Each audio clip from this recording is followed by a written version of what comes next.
喂 Jo，你身邊有冇嗰種成日抱怨乜都唔順利嘅朋友？有我嗰個同事日日怨天尤人，返到工就話好攰好慘。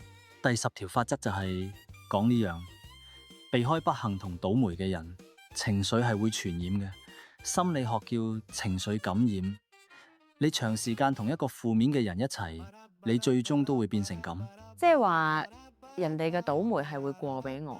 唔係迷信，而係一種自證預言。一個人成日覺得自己倒霉，佢就會吸引更多負面嘅事，因為佢嘅注意力全部擺喺問題上面，睇唔到機會。所以佢唔係真係倒霉，而係佢嘅心態令自己錯過晒所有好嘅事。歷史上最有名嘅例子就係拿破崙，佢身邊全部都係樂觀有幹勁嘅人。佢講過一句：我寧願要一個幸運嘅將軍，都唔要一個好嘅將軍。因為幸運嘅人自帶正能量，會帶動成個團隊。正確，喺職場入面，你一定見過呢種人，佢哋叫做能量吸血鬼。每次傾完偈，你都覺得好攰好 down，就算本來心情唔錯，都會變差。真係有呢種人。我以前有個朋友，每次見完佢，我都覺得自己人生好失敗。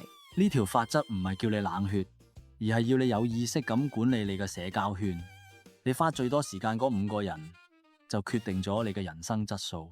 即係如果我想成功，我應該主動去結識嗰啲積極、有目標、有行動力嘅人。三國入面有個好例子，龐統起初投靠孫權，但孫權見佢醜樣唔重用，龐統覺得自己倒霉嗎？冇，佢轉投劉備，最後成為劉備嘅軍師。龐統冇留喺一個唔想識佢嘅人身邊抱怨，而係主動係新嘅出路。有個美國企業家講過一句好出名嘅：你係你最常接觸嗰5個人嘅平均值。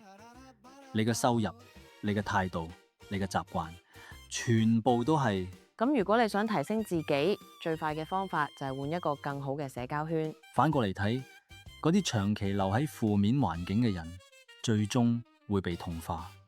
你見過啲人本來好有理想，但入咗一間成日投訴嘅公司之後，慢慢都變咗。環境嘅力量真係好大。所謂近朱者赤，近墨者黑。好，總結第10條法則，避開不幸同倒霉嘅人。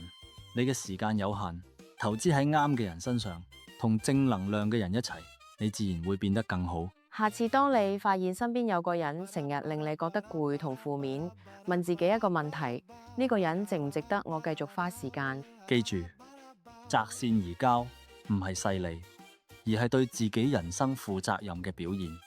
你嘅圈子決定你嘅命運。多謝大家收看到尾，下集我哋繼續拆解第11條法則。記住 like 同 subscribe comment 話我哋知你想聽咩 topic。